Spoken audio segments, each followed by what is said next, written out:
young whale rises for air in a warm ancient sea. For a moment, the surface is calm. Sunlight breaks across the water. The calf swims close to its mother, protected by size, sound, and the safety of the group. Then the water below them goes dark. Something huge is climbing from the blue. It is not a sea monster from a legend. It is a real animal, built by nature, shaped by hunger, and armed with teeth as long as a large kitchen knife. This is Megalodon. It could grow longer than a school bus. It hunted in oceans full of whales, seals, dolphins, turtles, and other sharks. And for millions of years, it stood near the top of the marine food chain. But the most important question is not just how powerful Megalodon became. The real question is this: how could the greatest shark the world has ever known survive for so long, and then disappear? To answer that, we have to begin before the giant, before the famous jaws, before the shadow under the whale. We have to begin with a young shark in shallow water. A newborn Megalodon was not a ruler of the ocean. It was a survivor. Scientists believe young Megalodons may have used shallow coastal waters as nursery areas. Fossil sites with smaller teeth suggest that some young sharks grew in places where the water was warmer, food was easier to find, and the open ocean was not so close. But a nursery was not a safe room. The ancient sea was crowded with danger. Larger sharks moved through deeper channels. Big predatory fish patrolled reefs and coastlines. Toothed whales and other hunters shared the same world. A young Megalodon may have been several feet long at birth, already large compared with many modern sharks. But in that ocean, large did not mean safe. It had no parent guiding it through each hunt.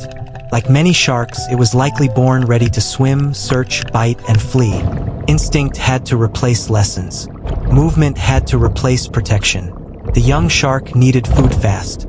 Small fish, young marine mammals, injured animals, anything it could catch without taking too much risk. Every meal mattered. A missed meal meant less energy. Less energy meant slower growth. And slow growth was dangerous, because the young shark's greatest defense was the body it had not yet built. Even then, its future was visible in its mouth. Megalodon teeth were not thin needles for holding slippery fish. They were broad, triangular, and serrated. They were shaped to cut. Those teeth were a promise of what this animal could become. But first, the young shark had to live long enough to grow into them. The shallow water gave it a chance. Warm coastal seas could hold schools of fish, turtles, and smaller marine mammals. These places were full of life, and life meant opportunity. They were also full of signals. A splash, a wounded animal, a change in pressure, the faint movement of prey hiding near the bottom. Modern sharks use senses that seem almost impossible to humans. They can detect movement through the water. They can smell chemical traces. They can sense tiny electrical signals made by living bodies. Megalodon was an ancient shark, but it likely carried the same basic shark toolkit, expanded inside a much larger predator. The ocean was not empty around it. It was a map. A young shark that could read that map had a better chance of surviving. One that made the wrong move could become food for something larger. That is the first hard rule of Megalodon's world. Before it could become a nightmare for whales, it had to avoid becoming a meal. As the shark grew, the balance began to change. A body that once needed hiding now needed space. A mouth that once took smaller prey could now attack larger animals. Each year of survival pushed Megalodon farther from the nursery and closer to the open sea. This is where size became power. A large Megalodon may have reached more than 50 feet long. Some estimates make the biggest individuals even larger, though scientists still debate the exact size because shark skeletons are mostly cartilage, and cartilage rarely fossilizes well. So we do not have a perfect skeleton. We have teeth, vertebrae, bite marks, patterns in fossil sites, clues left in bone, and those clues point to a predator built for large prey. A 7-inch tooth is not just impressive. It is information. It tells us this shark could cut through thick flesh. It tells us that whale bodies carried the marks of massive bites. It tells us that Megalodon was not built to survive on tiny meals alone. A giant body has a giant cost. Every mile it swam burned energy. Every failed hunt mattered. Could not spend all day chasing small fish and expect to stay strong. It needed rich prey. Whales were perfect targets, not because they were easy, but because they carried blubber. Blubber is stored energy. For a huge shark, one successful attack on a whale could be worth more than many smaller meals. But this is where Megalodon's story becomes more dangerous. Whales are not helpless. Even ancient whales could dive, turn, travel together, and use their bodies to escape. A whale that saw the attack early had a chance. A group of whales could make the hunt harder. Deep water could hide both hunter and hunted. Megalodon needed surprise. Picture the sea from below. Above, a whale moves through bright water. Its body is large, but its belly is exposed against the light. Below it, a darker shape begins to rise. The shark cannot waste energy. If it attacks too early, the whale may turn away. If it waits too long, the moment is gone. The strike has to come from the right angle, with enough speed and force to change everything at once. Fossil bite marks suggest Megalodon may have attacked areas that could weaken large prey. Fins, ribs, or the chest. A bite like that could slow a whale, limit its movement, or make escape harder. This was not random destruction. It was survival math. The shark had to gain more energy than it spent. A clean, powerful strike could feed it. A long failed chase could cost it. And in the ancient ocean, even the top predator could not afford too many failures. At its prime, Megalodon moved through a world that seemed made for giants. Warm seas stretched across broad coastlines. Marine mammals were spreading and changing. Whales were becoming a major part of ocean life. For a predator with massive teeth and a huge body, this was an age of opportunity. But opportunity always comes with competition. Megalodon did not swim alone in an empty kingdom. Other sharks hunted the same waters. Large predatory whales, including ancient relatives of sperm whales, were also powerful hunters. Some could bite, some could fight, some may have competed for similar prey. The ocean was not a throne. It was a battlefield of hunger, timing, and energy. A smaller predator could survive on smaller meals, could shift to different prey, could hide in different places. Megalodon did not have that kind of freedom. Its size gave it power, but size also made it dependent. It needed big food, productive waters, and places where the next generation could survive. It needed the ocean to keep producing enough life to support a giant. That is the hidden weakness of every apex predator. The stronger it becomes, the more it depends on everything beneath it. For millions of years, Megalodon found that balance. It likely followed prey across warm waters. It may have used coastlines, migration routes, and feeding grounds where marine mammals gathered. It could appear from deep water, strike with force, and turn the body of a whale into fuel for weeks. Nothing in nature is wasted. After a hunt, scraps would feed smaller sharks, fish, and scavengers. What one predator left behind became survival for many others. Megalodon was not outside nature. It was part of a system that moved energy from one body to the next. Still, power has a way of hiding danger until the world begins to change. And the world did change. Oceans cooled. Sea levels shifted. Coastal habitats changed shape. Currents moved differently. Whale populations changed where they lived and traveled.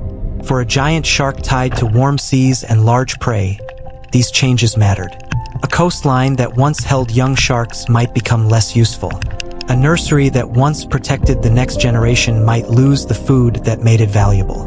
Large prey might move into colder waters or different routes. Adult megalodons could not simply become small hunters again. A 50-foot predator cannot live like a reef shark, cannot shrink its needs. It cannot turn a few tiny fish into enough fuel for a massive body. This is where the greatest strength became the greatest problem. Megalodon was built for a rich world of large prey. If that world weakened, the shark would feel the pressure first. Now imagine an adult megalodon late in its species history. It still has the teeth. It still has the power. Can still sense movement in the water and strike with terrifying force. But the sea around it is not the same. The distances between good feeding grounds may be greater. Prey may be harder to find. Other predators may take part of the same food supply. Young sharks may face fewer safe places to grow. One bad season might not end a species, but many bad seasons, across many generations, can break even a giant. This is the slow kind of danger. No single battle, no final monster fight, no dramatic enemy that destroys Megalodon in one moment. Instead, the pressure builds quietly. A few fewer young survive. A few adults fail to find enough food. A few nurseries become less useful. A few prey populations move beyond reach. Generation by generation, the balance slips. That is often how extinction works. Not as one loud ending, but as a system that no longer adds up. Scientists still debate the exact mix of causes. Climate cooling, habitat loss, changing whale populations, and competition likely all played a role. The answer may not be one cause. It may be the way all of them work together. Megalodon did not disappear because it was weak. It disappeared because even the strongest animal must live inside the rules of its world. And when those rules changed, its body may have become too expensive to maintain. The same huge size that once made it almost untouchable became a burden. The same jaws that once opened a path through the food chain could not create prey where prey had vanished. The same warm water world that helped young sharks grow was no longer as reliable as before. In the end, the ocean did what it always does. Changed. Megalodon did not follow it into the future. Today, the giant shark is gone. There is no good scientific evidence that Megalodon still lives in the deep ocean.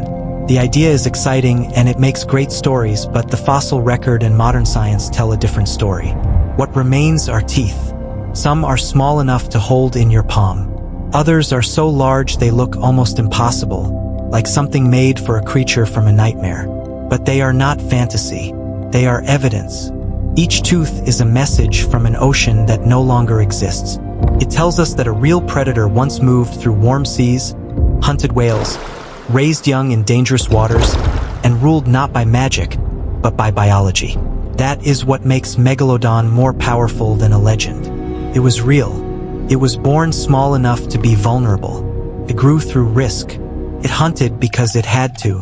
It dominated because the ocean gave it the food and space to do so. And it vanished when that balance broke. The living ocean still has giants. Blue whales cross the sea as the largest animals alive. Sperm whales dive into darkness. Great white sharks patrol coastlines. Orcas hunt with intelligence and teamwork. They are not leftovers from Megalodon's world. They are the new ocean shaped by new rules. But the shadow of Megalodon remains because it asks one of nature's biggest questions. How large can a predator become before the world can no longer support it? For a time, the answer was Megalodon. A shark longer than a school bus. A hunter with teeth like blades. A giant powerful enough to leave marks on whale bones and fear in the imagination of every person who hears its name. But nature does not promise any animal forever. It only offers a chance to survive while the conditions are right. Megalodon took that chance for millions of years. Then the ocean turned the page. And all that is left of the ancient ruler are teeth, stone, and the memory of a shadow moving beneath the waves. Thank you for exploring the wild with Wildlife Realms. Subscribe for more journeys into the heart of nature.